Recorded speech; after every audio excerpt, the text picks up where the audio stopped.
Ivanka Trump kept herself out of sight on vacation last week as she angered a lot of people, who accused her and her husband Jared Kushner of continuing to support her father, President Donald Trump, even after he defended white supremacists and neo-Nazis who rallied in Charlottesville. But the news that leading White House enemy Steve Bannon had been ousted from her father's administration on Friday, seemed to have brought the first daughter out of hiding, at least on social media and in the form of media leaks that portrayed her as being instrumental in the chief strategist's ouster. In fact, over the weekend the first daughter seemed determined to act like everything in the universe is fine, publicly oblivious to criticism of her father's widely reviled reaction to the deadly white supremacist rallies in Charlottesville. She also seemed fine ignoring the fact that Bannon has returned to head Breitbart News, with the avowed aim to go thermonuclear against globalists like Ivanka and Jared, who he believes are ruining the Trump administration.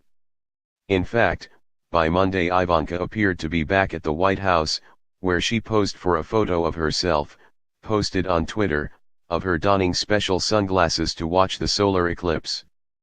But as with Ivanka's previous solar eclipse-related tweets over the weekend, most users seized on the occasion to talk about her father's Charlottesville responses and her possible enabling of Trump's worse impulses, not her astronomy tutorial.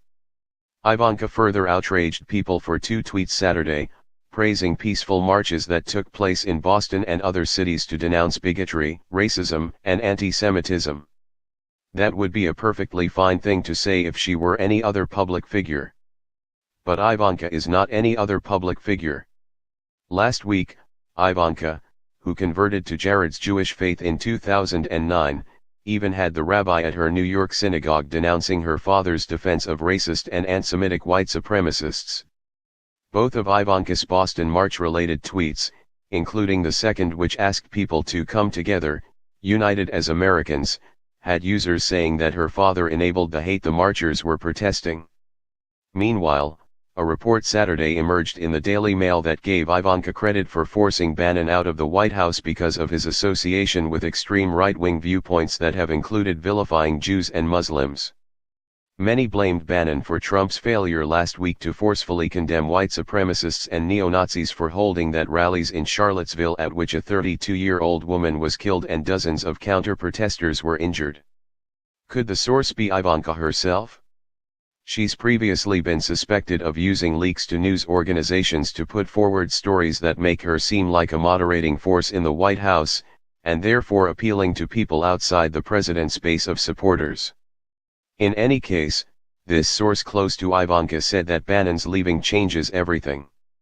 It's probably no wonder then that Ivanka looked in high spirits Sunday as she boarded Air Force One with her children, ahead of the president, to fly back to Washington, D.C. The Daily Mail said. After vacationing in Vermont amid the Charlottesville fallout, she and her family had stopped off to visit the president at his golf resort in Bedminster, New Jersey. Later Sunday, Ivanka returned to one of her chief social media preoccupations, posting cute photos of her kids on Twitter, Facebook or Instagram, with the aim of winning points among her father's supporters and to distract attention from any ongoing controversies.